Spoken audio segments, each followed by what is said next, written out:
Okay, let's just jump right in. I've got a question for you. How small are you? No, I'm serious. Take a second and really think about it. Because the answer? Well, it turns out it's all about perspective.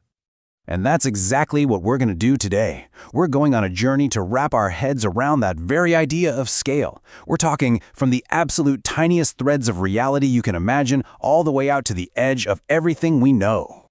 This whole thing, it's a quest to find the real answer to that question I just asked. And I'm willing to bet that by the time we're done, how you see yourself in the grand scheme of things, it's going to be completely different. So let's do this. All right, to do this right, we have to start small. I mean, really small. We're diving down to the absolute foundations of reality, a place so tiny it's, almost impossible to even picture in your mind. And this is it, the Planck length. Look at that number. That's a decimal point, then 34 zeros, and then a 1. It's so small that our laws of physics, everything we think we know, just stop working. It's basically the smallest possible measurement that even means anything. This is our starting line. Ground zero. So you see the range we're dealing with, right? We're going from something as tiny as a quark, one of the basic building blocks of, well, everything, all the way out to the entire observable universe, the whole shebang. Our mission is to connect those two extremes. Okay, to really get a handle on this tiny world, let's use an analogy. I want you to picture an atom. Any one of the trillions of atoms that make you, well, you. Now, imagine we could blow that single atom up until it was the size of a giant football stadium. Got it? You're standing right there in the middle, looking all the way up to the cheap seats.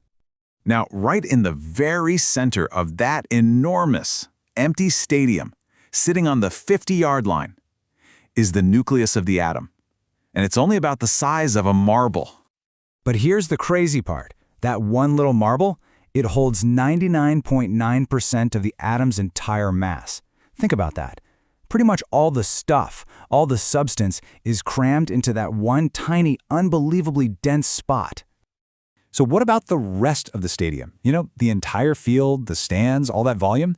It's basically just empty space. You've got a few electrons whizzing around like tiny nets, but that's it. And here's the takeaway that might blow your mind. You, me, this desk, this planet, we are fundamentally made of almost entirely empty space. Okay, so after that bombshell about being mostly nothing, let's zoom back out. Let's get to a scale that feels a little more comfortable, a little more, well, alive. We're moving up into the world of biology, where all that emptiness somehow, magically, comes to create, well, life. Just think about the complexity that's happening inside you right now. The blueprint for you, your DNA, is only 2.5 nanometers across, and your body is like this massive, bustling city made of something like 37 trillion individual cells. Every single one of those cells is like its own little universe compared to the atoms we were just talking about. And then, somewhere in the middle of all this cosmic madness, there we are, us, a person. Standing about, 1.7 meters tall on average? This is our reference point. This is home base. From here on out, we're going to start looking up and out. All right, so we've got our feet on the ground. Now it's time to look to the sky. We're leaving our familiar human scale in the rearview mirror and blasting off into our solar system. And trust me, this is where the numbers start to get just wild.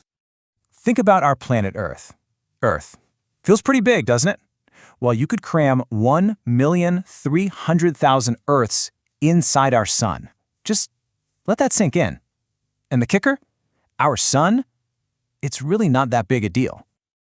Yeah, really. On the galactic stage, our sun is just kind of a run-of-the-mill medium star.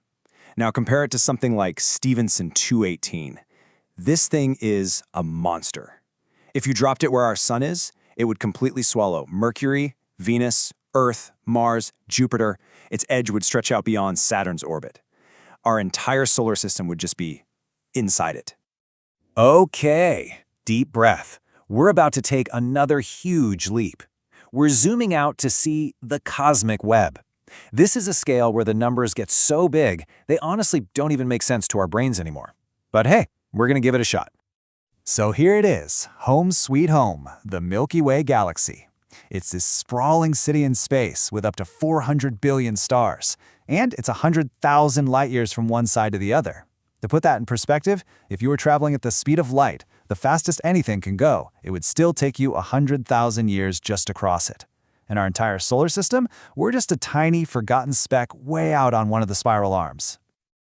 You think that's big? Ha!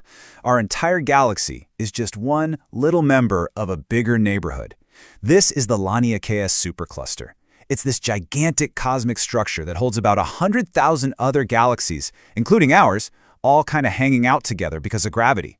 The name, Laniakea, is Hawaiian for immense heaven. Yeah, I'd say that fits. And here we are. This is it, the end of the road, the biggest thing we know of, the observable universe. It's a sphere of reality that's 93 billion light-years across. Inside it, maybe 2 trillion galaxies. Every single tiny dot of light in those famous deep space photos, that's not a star. That's an entire galaxy, just like our own. Wow. Okay, so we've gone from the absolute smallest thing possible to the absolute biggest. We've kind of pinpointed our location on the cosmic map, but so what? What does any of this actually mean? Let's try and figure that out. Let's break down our cosmic address, shall we? We're on a little rocky planet that's orbiting a totally ordinary star, which is tucked away in the galactic suburbs of a pretty standard spiral galaxy, which in turn is just one of about 2 trillion other galaxies. Yeah. When you lay it all out like that, there's really only one conclusion you can come to. Physically speaking, we're insignificant. A rounding error. We're pretty much nothing. But, and this is a big but, This is the great paradox, isn't it?